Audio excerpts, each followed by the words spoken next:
Whenever there's an election, and especially one where the political alignment of the government changes, there's always questions of, well, what's it gonna mean to me, and especially for transit? Hi, I'm Tris Hussey, editor of the podcast, stepping in for Paul this week, and we have a really great show for you. We have a legislative update hosted by Rich Sampson, the executive director of the Southwest Transit Association, or SWTA, and Becca Green, their legislative committee chair, talking about, well, what's next now that we have a new administration coming into the United States and both houses of Congress are controlled by the Republican Party. So what does this mean for transit? Well, Rich and Becca lay out everything that they think is on the horizon and some fantastic tips for how you can connect with your elected officials no matter where they stand on the political spectrum. This advice works even outside of the United States. All politics is local. All politicians want to look good for their constituents and the areas they serve. And you know, there aren't that many better ways to serve your constituents than supporting public transit. Now, here are Rich and Becca and their legislative update. Thanks for joining us here today for SWTA's 2024 election recap session. I'm Rich Sampson, the executive director of the Southwest Transit Association, SWTA. I'm joined today here with Becca Green from Rock Region Metro in Little Rock, Arkansas, and Becca is our legislative committee chair for SWTA. And Becca, you want to introduce yourself? Sure. Thanks, everyone, for joining us this morning. I'm Becca Green. I'm the Chief Planning and Communications Officer at Rock Region Metro. Rich and I were just talking before this call started that legislative affairs, public affairs is just a fraction of what I do at a small agency, and I'm sure many of you out there are in similar positions. But we're excited to talk about the importance of the work that we do in the public affairs space, especially as we gear up for an incoming administration. Yeah, thanks, Becca. And appreciate you talking through this with our attendees and me here. In terms of the agenda for today, we're going to initially look at some boundaries across the SWTA nation. We're going to be setting the stage for the reauthorization of the Bipartisan Infrastructure Law, also called the IIJA. We're going to talk about the existing federal transit funding programs and where they're headed in the new Congress and the new administration.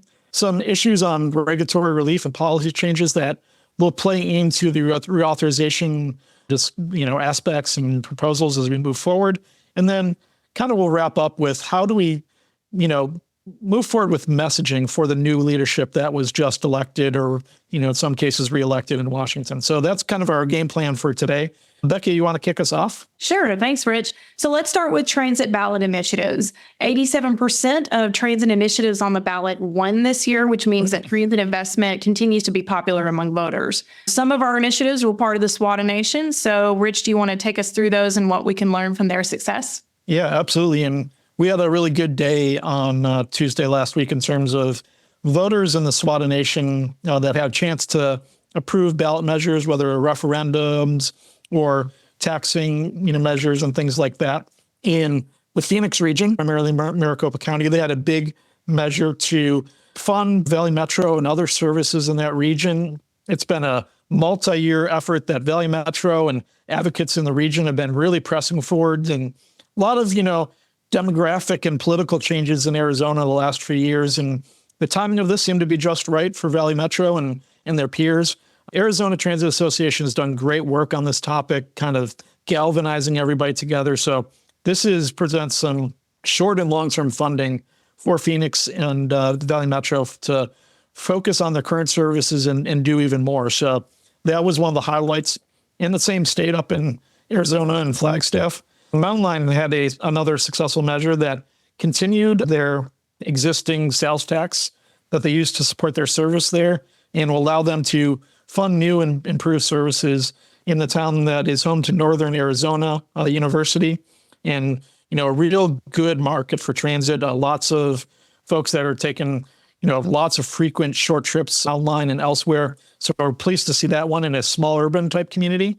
And then Denver RTD was a little different. There was a ballot measure that was basically allowing Denver RTD to keep funding that was above or kind of not fully allocated within the sales tax, that if they got more revenue through the sales tax, they're allowed to keep it rather than having to send it back to the state, along with some other measures that really provide some stability for Denver. We know there's some other ballot measures across the country. Nashville was another good success story of increasing fixed route service along with paratransit and microtransit there. And previously, Nashville's had some trouble at the ballot box for transit measures, and this is a good sign to see them come through for the transit system there. So again, most of the measures put before voters on election day were successful. So if we look at the local level, transit is and it keeps doing very well among voters. Yeah, so we want to congratulate all of our colleagues who worked on all these campaigns. And we wanted to throw Nashville in there because 87% wins means that 13% didn't. If that happens to be you in your work, don't get discouraged because the name of the game in Nashville is if at first you don't succeed, try again. So congrats to all. It's a few weeks until 2025, just a few weeks, and we have a new administration taking the reins. What is most important for the transit industry to gain and protect in the new year? Yeah, that's a good question, Becca. And, at the federal level with, a new presidential administration or returning presidential administration, this has only happened one time in American history before with non-consecutive presidential terms. Could be some new ground for folks, along with, Republicans in control of the House and the Senate, at least according to current projections in the House. The main bill that funds transit is the Bipartisan Infrastructure Law, or the Infrastructure Investment and Jobs Act. And some good news on that front, Becca. We don't often get to say there was wisdom that happens in Congress, but when they passed this bill about 4 or 5 years ago, they extended it not only through this presidential election, but also into late 2026, September 30th of that year to be exact. And what that's going to do is take this bill right up to the front door of the midterms election cycle. So this is where the funding for all the programs, both discretionary and formula, comes through. We're set, at least for the next foreseeable future. The real focus is going to be the appropriations process, and I'll get to that in a second. But in terms of setting the stage for what will happen in the reauthorization going forward, there was a group of bipartisan folks on the Senate side last time that really set the stage for what became this bill, at least in terms of the funding aspects of it. And there weren't a whole lot of policy changes in the BIL last time. We had a couple of folks from our region on that group who really negotiated that compromise. A few of those folks have left, but I think that the SWTA Nation has real good opportunity, especially through Senator Cassidy and I think Mark Kelly from Arizona. So hopefully the stability continues with a bipartisan group going forward. We'll see other folks that might be good opportunities. Senator Moran in Kansas is one of those folks. So we'll be seeing if there's a sense of bipartisanship that will continue in the Senate when it comes time to this bill. Well, that's great news because as we all know, that was a historic investment in funding. Yeah, and just to touch on the appropriations process, won't really go into what the prospects are in the new Congress. But first of all, I always like to show this slide anytime we're talking about federal policy and legislation is 3 A's of funding programs. And this isn't just our bill, but many programs is the authorization process that establishes a multi-year bill, the appropriations process by which Congress decides how much those programs are going to be getting, and then the apportionment process by which the bureaucratic programs actually says, okay, we have that funding available. We're going to distribute it according to the formulas or different competitive grant programs. So I always like to note that. And then just looking at what happened in the current Congress, so as in not the folks that have been reelected for 25, 26, but the folks that are in the current Congress, what they've done on the transportation and housing and urban development appropriations so far is the House, both chambers passed their bills on appropriations for our funding, but House bill had a cut in transit, about 10% less than the authorized level, but most of those funds were targeted at the capital investment program. We'll talk about that more in a minute. On the Senate side, now this is a Senate that's currently controlled by Democrats that will be transitioning to Republican control. They actually increased funding above authorized levels. And I also want to know, and we'll talk about this again later, is they made some changes to the federal share requirements for 5310 and 5311. So I can't say that what's going to happen again, but there were some trends that may continue or we may see snippets of going forward in the appropriations process. So again, I'd we'll help you keep attuned to what's going on the appropriation side. But this is where for 2025 and most of 26, we're going to be looking at in Washington. Okay, so we talked about the biggie, the bipartisan infrastructure bills. So let's dive into some more specific pots of funding that we need to worry about for the coming year. Yeah. So, the good news here, and this is not just what's been happening recently, it's kind of been the trend over the last few Congresses and few presidential administrations, is the formula programs. So the programs that in the law are written out exactly how they're supposed to be distributed in funding. So the 5307 program for urban transit, 5310 for specialized, and 5311 for rural communities is pretty uncontroversial in the Congress, no matter who's in charge of that. The good thing there is those funds are backed up by the Highway Trust Fund and the Transit Trust Fund dollars. So it's harder for, if anybody wants to make specific cuts, to go after those because they have specific revenue connected to them. So I would say if you get a lot of funding through those programs, and if you're on the call today, you probably do, I would not be as worried about those funds. The greatest threat would be like a general government-wide rescission of a certain percentage. But my perspective is these programs will probably not be targeted directly. 5309 for bus and bus facilities program, there's a formula aspect of that, which again, I think will be pretty safe moving forward. Even the competitive/discretionary program, this is a program that is purchasing vehicles, purchasing things for transit systems, again, across the country, and not just for particular urban areas. In any areas, it's a nationwide program. I don't predict a lot of turbulence heading that way for that program. State of good repair programs also probably have some good leniency there, but we need to start thinking about how we message this program specifically in terms of fixing assets that we already have.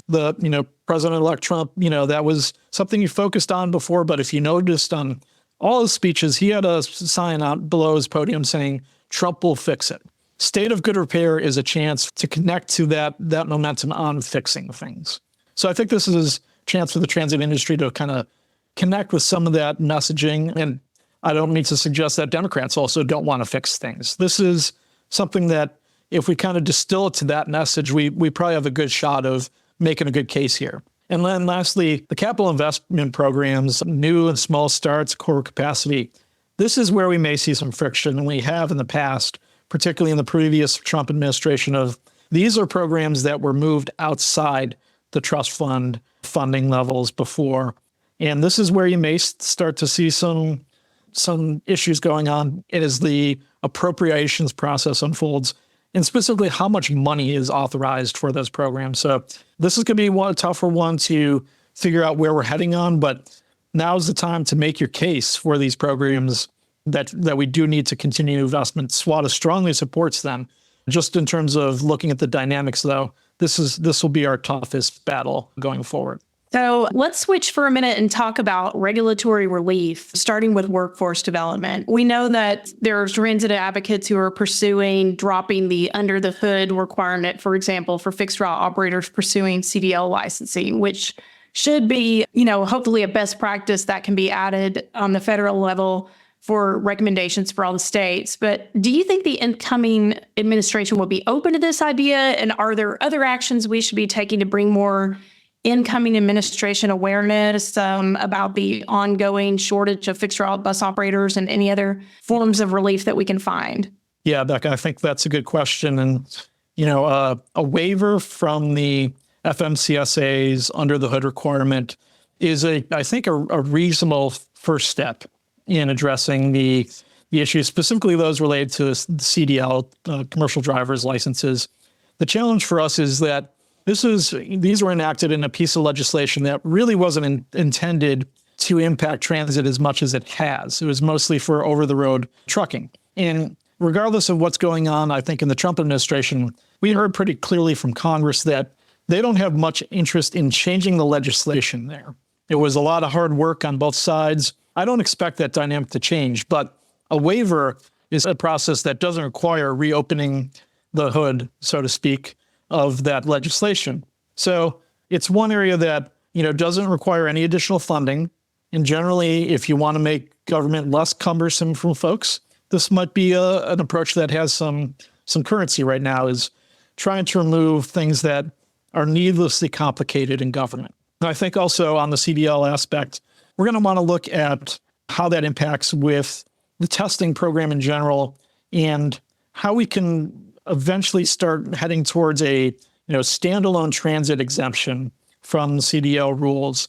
But again, that's something that we're going to needs to take a longer term effort in delivering and really, delineate where we stand out in terms of what are our needs for driver's licensing for buses. Most transit agencies don't even have transit operators doing maintenance directly. They don't want them touching the buses. There's a different computer aspect of modern vehicles, both small vehicles and large vehicles, that this process doesn't really get at very well. But for the time being, focusing on that under the hood waiver, we also want to examine the saliva testing for marijuana drug testing and encouraging the Health and Human Services Department to accelerate the deployment of those testing sites for saliva. We're not looking at any major drug classification changes coming up anytime soon, and we really aren't interested in that. It's how do we have a comparable process for the way that we do alcohol testing now, making that so these jobs are more appealing to folks who may be in a state where marijuana is legal at the state level and aren't coming to work under the influence. And that's what we're looking for. So that's another element, is that marijuana saliva testing. But overall, we need to be connecting with new and kind of new ways of modeling, encouraging operator jobs to make them more attractive to folks who might want to work at transit. We're looking at shift assignments or the work-life balance, and opportunities for advancement and these aren't really areas that the federal government is responsible for. This is more an industry response to the changing workplace dynamics we have since COVID, in terms of it's really tough to make a bus driver jobs attractive if you have to show up every day at 4:30 a.m. and you might have a split shift in the middle and you're not getting home till 8 or 9 p.m. And who knows when you might have a Saturday or Sunday off ever. So making these jobs more appealing and kind of splitting up some of those shift things. Obviously, a conversation you need to have with your union shop if you're a labor property. But regardless, that's something that we need to focus on as an industry. So, Becca, I'd say there's a bunch of issues there on the driver shortages that we can be looking at, both from an advocacy perspective, but also an industry internal perspective in terms of making those jobs more appealing. Right. Well, and kind of switching over to, we talked about some of the human-based regulatory relief issues. Let's go look at vehicles. And it may be because we finally received a bunch of our long outstanding deliveries of vehicles for our agency, but I don't hear as much, I feel like, about the small bus crisis. So what are your thoughts on whether this is a big of an issue in our industry? And if so, what are some opportunities we can seek with the incoming administration to assist our agencies in getting the vehicles that we need to either continue service or start new service? Yeah, another hot button issue there, Becca. And I think what we're looking at is definitely an improvement in the small bus space. I think, the supply delays have improved dramatically in the last year or so. And good work from the supplier sectors in providing those vehicles. The backlog has really decreased, but the issue that we're still having is the price of the vehicles is not going down. And honestly, it's probably unrealistic to expect that they're ever going to go back down to where they were. Inflation has hit us all, and this is a ramification of inflation in our industry, is that the cost of the vehicles is increased. And so I think that's where we're going to continue to see, if not a crisis, a point of concern on small vehicles. And I think the price point on large vehicles is also a concern. What the game is going to be for us moving forward is making sure we're clear about the expectations that we're discussing with policymakers in Washington and elsewhere in terms of how much is that dollar in federal investment getting us in a new vehicle. Even though the BIL really increased the amount of funding available to us, it hasn't really kept pace with the increased cost of both vehicles, along with the driver pay that has gone up. And I don't think anybody's opposed to drivers making more money at all, or, keeping pace with the industry. But they're direct challenges that came at a time when we got a bunch more money, but our costs went all up by, if not that same amount or even a little more during the height of COVID. So it's a real battle that we're facing on that vehicle shortages issue. I think more so on the price point right now. Right, right. Well, and I know we've talked about funding a good bit at the beginning of this session, but where are we with the push to reduce the local match requirements from some smaller agencies out there? Yeah, and I think we saw some momentum going on during the COVID bills, and things just didn't quite line up to get anything passed through Congress, either the previous one or the current one, in terms of changing those ratios. But the Biden administration proposed operating assistance local match relief for when you're using local match, you need local match for operating support several times. Congress just recently, I mentioned in the appropriations process on the Senate side, looking at changing those requirements for the specialized and rural programs. And we obviously think that, especially for smaller urban properties, that is a big concern, particularly those ones that aren't eligible for like the STIC program right now. So we'll see where it all heads. Senator Smith from Minnesota has put out a bill a couple times now to change the rural local match requirement. And I think that has a chance to build some momentum in the current Congress. There were some bipartisan co-sponsors for that bill previously. So I think you'll see that bill get reintroduced when the new Congress comes in, and it really to be a marker for where they want to have a reauthorization proceed. The more that we can bring up the case of, particularly for smaller systems, rural, specialized, and small urban, that the local match is really a challenging barrier to making more progress and running more frequent service, running more reliable service, and thereby attracting riders. We're leaving so much federal funding on the table that's already been approved. We can make the federal investment go further by just extending that local match to a higher level. So I think there's some good prospects to see that as part of the bill that eventually replaces the BIL IIJA. Right. Well, and speaking of, all the funding sources out there, and you kind of touched on this a little bit earlier, but the Highway Trust Fund, which of course I think is a misnomer because it also benefits transit. So do we think that this incoming Congress is going to be the Congress that helps not only meet current funding needs out of that revenue source, but also grows it for the future? This one, I wish I could, come sweeping in with a lot of positive energy on, but I honestly don't see them being the ones to make the change. But we're into now our third or fourth presidential administration through the bill, and double that in number of Congresses that have just kicked the can down the road so many times on this in terms of finding a long-term, predictable revenue source for all the transportation programs. I don't think you're going to see a lot of initiative on congestion pricing, or maybe a little more dabbling on vehicle miles travels, but it's hard to say that there's going to be a large initiative and momentum to deal with the 3,000-pound gorilla or elephant or whatever animal you want to say of that size. So I would love for the Trump administration or the new Congress to prove us wrong and say, we've got a brand new idea on how to deal with this that saves everybody money and provides new investment. I'm not sure the holes in the Swiss cheese will line up quite so favorably on that one, though, Becca.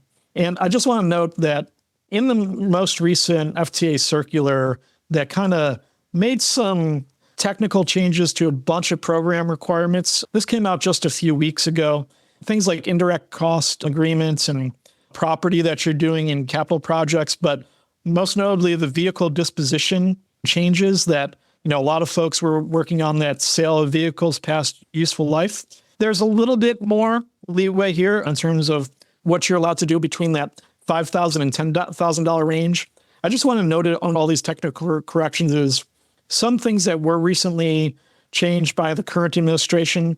I doubt that these will be targets to go back to what they were. These are all very highly technical changes, but if you haven't taken a look at them yet, do check out that FTA circular. If you like, we can send you a link to that. But I do think it kind of sets the stage for some of those regulatory and technical changes that don't cost a lot of money, or any money in most cases, that we might be able to build some easy wins on with the new Congress in terms of if you can change some of these things that don't require us to get any new funding, but can help us act more like a business. I do think there's some real opportunities there in working with the Trump administration along with the new Congress on things like, you mentioned the CDL issues and this testing, saliva testing, but also potentially things like the Buy America domestic content provisions and things like that. So just keep your ears open and let us know what areas in current statute are really challenging for your agencies. And we want to start, having a good extensive list of those technical corrections we need to be working on. Well, and there was a lot of rhetoric in the election about affordability and housing. And I think that goes hand in hand with transit. So what about, and maybe it seems extra greedy, but given that we've had the bipartisan infrastructure bill not that long ago in the past, but what are some potential new funding sources for transit that kind of tap into the role that we play with transit and transit adjacent community needs centered around housing and affordability? Yeah. And, I think we heard a lot about, affordability in the context of inflation this past week in terms of where voters viewed that. And it's one of those things, I think it's something that transit's always been doing. And, we've had transit-oriented development grants in place for a while. And they're actually one of the few programs that were sometimes undersubscribed in the last couple rounds of funding, and that there was actually more funding available than was requested. I know the last, I think, one or two might have been over that level, but I think we're talking about the way that we frame things like TOD and that we've always been making these projects focused on affordability for people to get to jobs and healthcare and education. If we do transit right, we solve a lot of these challenges that people who are struggling face every day, from finding an affordable way to get to work or housing that might be better located to their jobs, faith communities, and things like that. When transit works well and when it's properly invested, we kind of are one of those, magic ingredients, I don't want to say silver bullet, but one of those, things that bring all sorts of different needs and challenges together if we do it properly. So Becca, I think, working with some of these programs on emphasizing affordability and connectivity with existing communities, where they're talking about, getting to childcare or, training, things like that, particularly for folks that are looking for, highly skilled jobs training.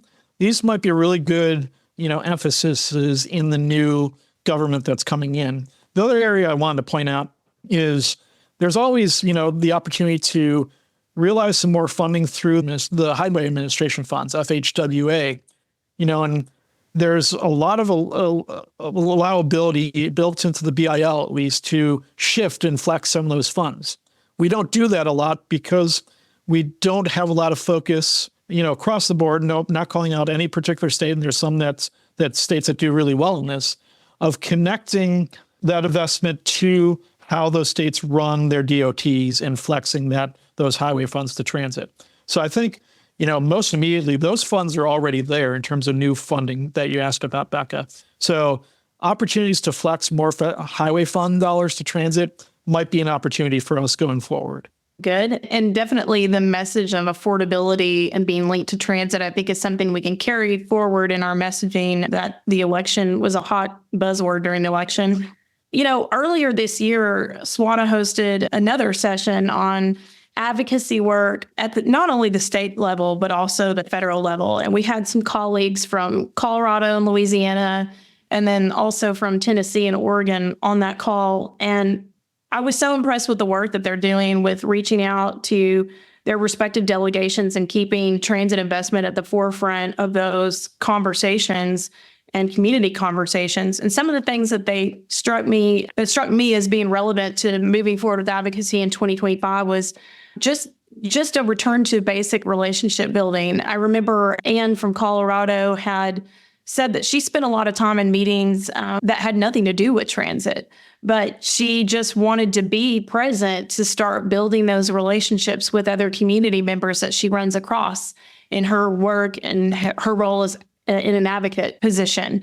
And so I think that's also important to kind of work on mending some of the relationships, or even just starting them to begin with residents and voters who are both in the urban space and rural space. She also mentioned success in pairing transit initiatives with initiatives involving people with disabilities and people who are senior citizens, because this country is aging, which I think is also important to keep in mind from a messaging standpoint as we do our work in 2025.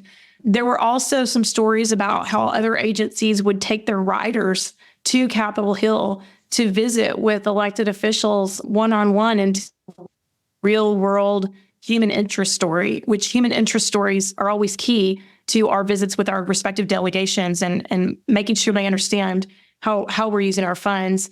I know that every time I go to the Hill, I begin and end every meeting that we have with a thank you and tell about the actual ways that we are using those funds and how it's affecting people's lives and how we're connecting them to the places that are meaningful to them. So what are some of the other messages that you think that we should be carrying forward in 2025 with this new administration? Yeah, I think, Becca, you're absolutely right to note that, having those foundations in your relationships at the state level really sets the stage for a good pattern to bring up to Washington. I mentioned a couple ideas that, if you teasing out some things that we heard during the campaigns is, first of all, that fix it message going on in Washington, and that there's a perception, and I think folks can disagree how much it actually exists, that things aren't working well. The opportunity for transit to be a solution right out of the box to things working better. So tapping into that fix it messaging through new vehicles, improved stations, ways that we can get federal programs working to, produce tangible changes and improvements, even in just our sector of communities. If we have a chance to rehabilitate some, lighting at a transit facility or the streetscape along a good bus route, this could be ways for us to demonstrate that, hey, these programs actually do have, ways of improving things, but also, that connection to affordability, that, we can reduce your, monthly costs if you don't have to drive as far to work every day. You can take transit to maybe a place that's a little closer to you, or new housing that might be located, in a good, area for transit that also connects into, reducing cost for no-shows for, medical visits and things like that. There's a host of ways that transit is a source of savings to the business community, to families and individuals who might be low income, or, folks that just looking for some more options to congestion and things like that. And then I think branding, the changes that we need in Washington is common sense, that we're actually looking for less government in a lot of these things. And I think we went through a number of ways where we're looking for the government to be a little less onerous on us, tying those connections into ways that if we're going to have programs that, if they're not really designed effectively to serve people, we can change them to be a lighter touch. And I think these three themes, at least at the federal level, along with, like you said, highlighting that the good work that we're doing on a, individual level where we can make connections with good stories through people. And I know, the national associations like APTA and CTA do a good job of this, along with all the state transit associations. The more we can share those stories and kind of find out what makes light bulbs go on for folks in Washington or the state capitol is a good way to go forward. And just, specifically on state funding, the ways that we can get out before these legislatures, and I know some of them have different cycles than others, and getting those meetings established and exactly what we'd like to see in terms of we can realize more federal funding that's already in place if we have better local match. But again, as you mentioned, it all comes down to building strong relationships and doing things like saying thanks, like you mentioned, and not always coming with an ask. Sometimes it's just coming and saying, we'd like to tell you what's going on in our system. Thanks to the investment you already provided for us. If you haven't asked, that's, it's never a bad thing to let them know what you're looking for, but it's always a good thing to say, we really appreciate what you've done for us already. We don't have something you need us to do. We need you to do for us right now.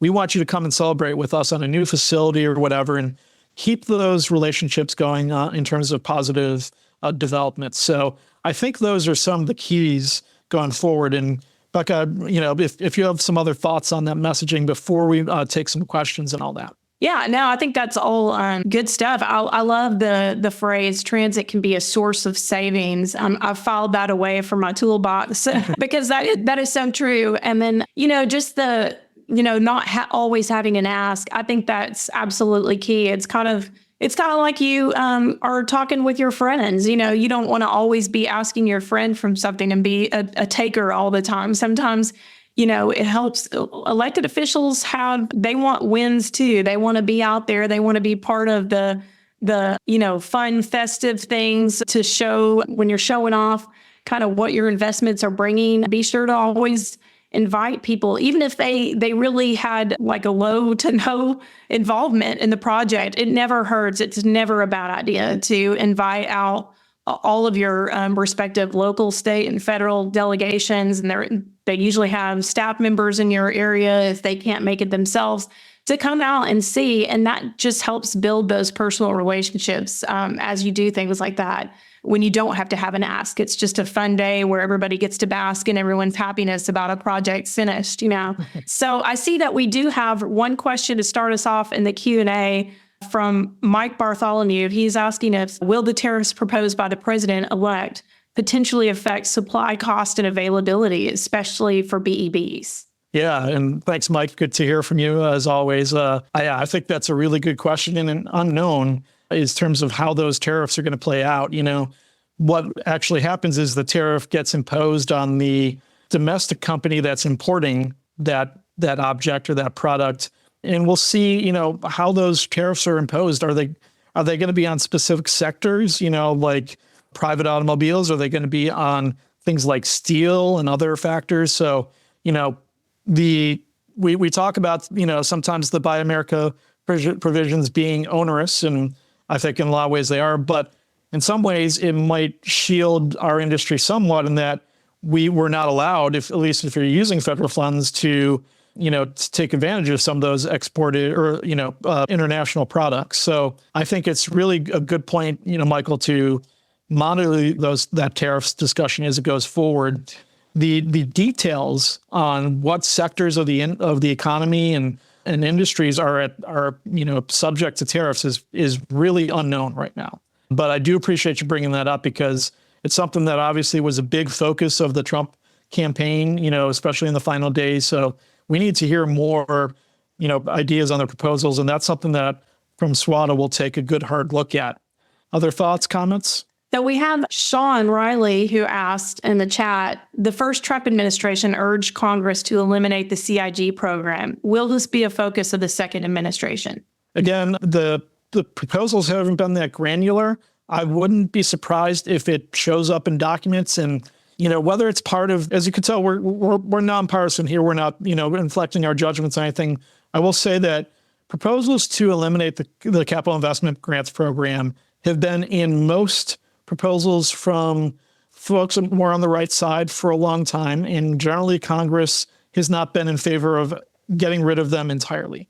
I think much more likely, and this is my opinion, my perspective, rather than any actual facts, Sean, is that you may see, a kind of hard-hitting proposal to get rid of these, but in the end, it might turn into a reduction of a certain percentage in these programs. And so I would say it's not at all impossible that they'll propose eliminating them, just like those proposals have suggested getting rid of Amtrak for almost 25 years now. And Amtrak still keeps on chugging, sometimes, struggling in doing so. But again, I don't know if the Congress will have the, full initiative to really get rid of any of these programs altogether. Before we wrap up, Doug from Denver.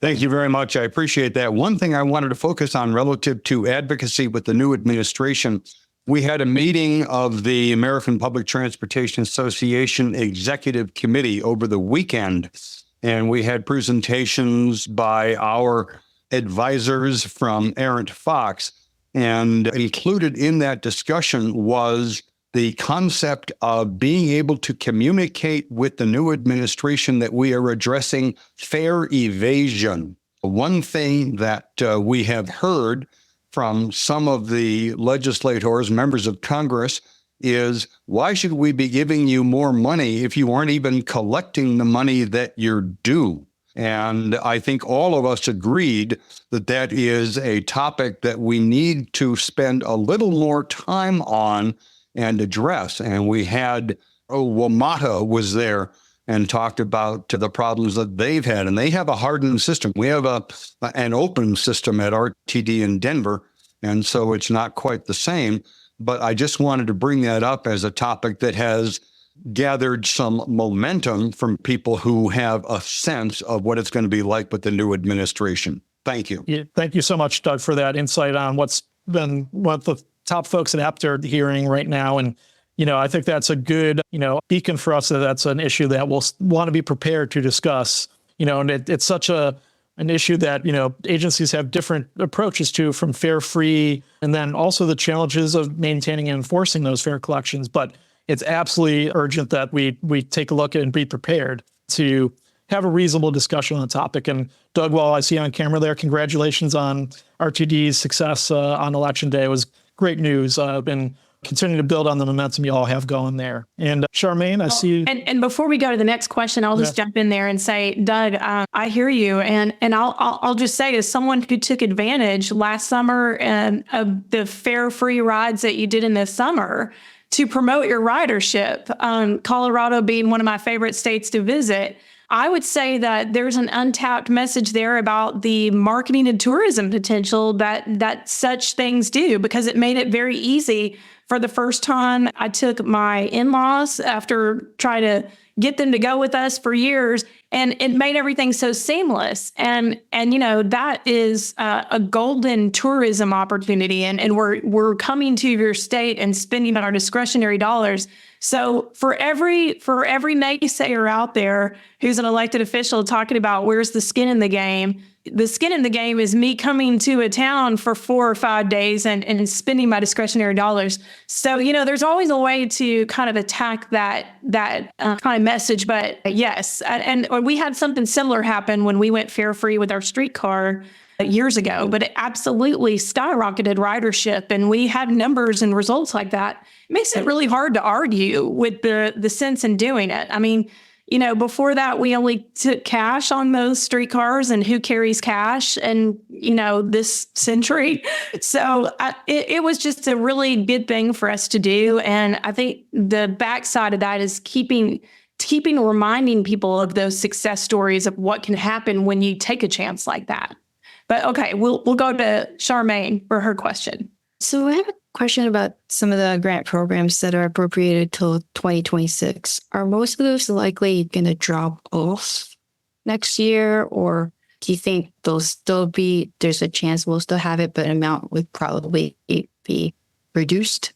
I think, if you're talking about, certainly the formula programs, 5307, 5310, and 5311 for urban, specialized, and rural, I feel very strongly that those programs will be close to where we expect them to be at. Of course, there's a chance that there might be a government-wide, we want to reduce spending by this amount across all federal programs.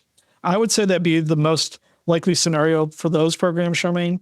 But anything can happen. Of course, it's a, brand new government that, at least perceives itself as having a pretty strong mandate to do a lot of work. So we'll have to see, where things, end up. But my instinct is those programs are going to be fairly comfortable. But anything that has more of a discretionary competitive elements, we talked about the capital investment programs. Some other ones that I didn't mention earlier are the RAISE grants. Yes. And there's another big all capital letters funding program. There's RCE too. Yeah, those programs I think could have a potential for new grant awards to be really reduced or changed in focus from, mostly more so transit to more so highways.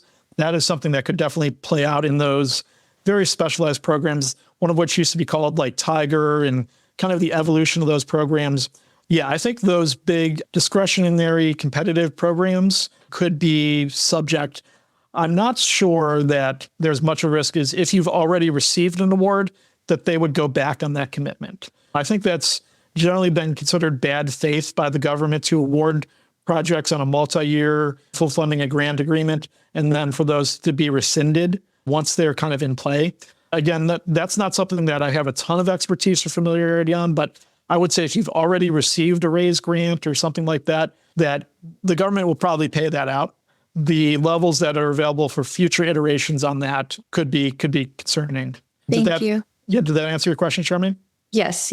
I was leaning more towards the discretionary grants. Curiosity. Yeah. Mm-hmm. Yeah. So, I think anything that always has a big acronym title is something that you might want to be following closely. And then I see Jose is asking about clawbacks of any unused COVID era funding. I would say yes. If you still have COVID era funding, that those would be prime candidates for receipt of funds that are unobligated. So yeah, I would be concerned about those. Hopefully that you're not sitting on too many of those dollars left. But yeah, Jose, I'd agree that there is some concern in that area. So thanks for that question. Anyone else before we wrap things up here today? And again, please feel free to reach out to myself and any of the SWTA staff, along with our board of directors or Becca in her role as a legislative committee chair, and that there's questions, concerns you have about things going on in Washington that you'd really like us to be paying attention to. You heard about a potential, challenge to one of our programs. Let us know so that we can A, focus our attention, and B, get your input on how to respond to those things. So, Becca, any final thoughts here? I think I would just lean in hard to the true message that transit is nonpartisan. Transit is affecting people from all sides and everything in between on the political spectrum. And I think it's also important to remember when you're pursuing grants and talking with your federal delegation that they want to make your state look good too, and they have a point of pride about making sure that your state gets the things that they should get. So keep that in mind because, Rock Region Metro is in the Little Rock urbanized area. Little Rock is a blue dot in a red state. And speaking in political terms, and we get along great with our delegation because we're all Arkansans at the end of the day, and we want what's best for our voting constituents and the ones who don't vote too. We want what's best for everyone who lives here. And so your federal delegation is still beholden to votes, and anything can happen. Arkansas used to be a blue state. And it could be a blue state again someday. So it's in everybody's best interest to make sure that they're taking care of constituents, taking care of our veterans, our senior citizens, our students, people who need to get to jobs. That is just critical for having a healthy state that runs well. And I think that the federal government and your federal delegation is quite aware of that. So lean into those messages. You might be surprised at how much your delegation will help you out because it's also true, and it's also a cliche, but it's true. It's a cliche because it's true that all politics is local. And in a small state like Arkansas, we're very lucky and fortunate to know all of our delegation pretty intimately because of that. But you could have just as good of a relationship, even if you're from a bigger state, by putting in those time investments. Like I said, look for easy wins. Try to invite your team out to different things that you're doing. And even if you don't get the top brass there, you'll get some friends in the administration, which is what it's all about. So thanks for joining us again today. This was a good way to kind of prep and get our mindset ready for the new year. Yeah, thanks, Becca. Appreciate you joining us. And for everybody, 2 points of optimism, no matter where you stand politically. A, we have a bill that's in place for 2 more years. And B, transit impacts stuff that you're already doing. So no matter what that elected official's priorities are, we're working on that. We are serving those people, whether they're veterans or businesses or the environment or schools.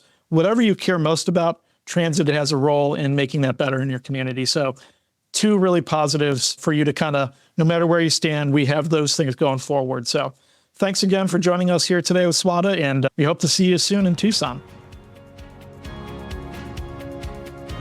Thank you for listening to this week's episode of Transit Unplugged. And thank you to Rich Sampson, Becca Green, and everyone at SWTA for sharing the recording of their legislative update with us so we could share it with all of you.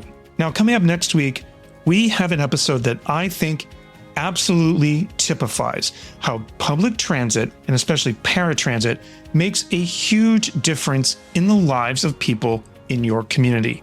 We have Eileen Collins-Turvey talking about the things she's doing in Portland that will truly blow your mind, like giving paratransit customers Instacart subscriptions so they can have groceries come to them instead of having to go and spend time in the grocery store shopping themselves. And believe it or not, it saves a ton of money. Really need to listen to this and have a pad of paper ready because you're going to want to take notes. Transit Unplugged is brought to you by Modaxo. At Modaxo, we're passionate about moving the world's people. And at Transit Unplugged, we're passionate about telling those stories. So until next week, ride safe and ride happy.